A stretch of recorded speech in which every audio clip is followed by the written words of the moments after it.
अयोध्या से सोमनाथ तक भारत के स्वाभिमान का अधूरा चक्र अब हुआ पूरा।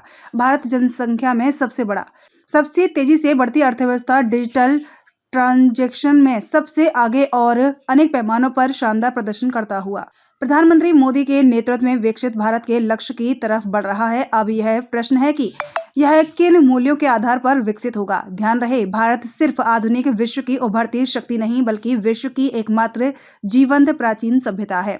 इसका यह स्वरूप इसकी दूरदर्श जीवनी शक्ति से बचा है।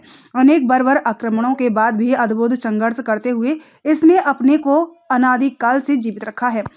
संविधान निर्माताओं में मतभेद। स्वतंत्रता के समय यह प्रश्न महत्वपूर्ण था कि स्वतंत्रता की यात्रा सांस्कृतिक गौरव, स्वाभिमान की दिशा में आगे बढ़ेगी या गुलामी की ग्लानि के बोझ में दबी रहेगी।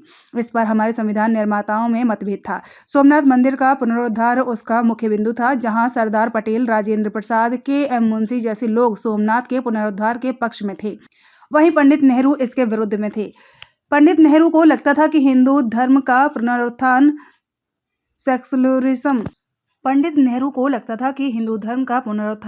सेक्युलरिज्म के खतरा होगा। सरदार पटेल का मत इसके विपरीत। सरदार पटेल का मानना था कि इतिहास के हर आक्रमण के बाद सोमनाथ दोबारा खड़ा हुआ है, तो स्वतंत्र भारत में इसे पूरे वैभव गौरव के साथ पुनर्स्थापित होना चाहिए। के.एम. मुंशी का मानना था कि ऐसी स्वतंत्रता का क्या अर्थ जो हमसे गीता छीन ले और मंदिरों का सम्मान करने से रोके। आश्चर्य की बात यह है कि सोमनाथ के पुनरुद्धार पर, मस्जिदों और दरगाहों की मरम्मत सरकारी खर्चे पर नेहरू की सरकार के द्वारा किए जाने पर आड़े नहीं आ रहा था, जिसका उल्लेख वी.एन. गाडगिल ने अपनी पुस्तक गवर्नमेंट फ्रॉम विथिन में किया है।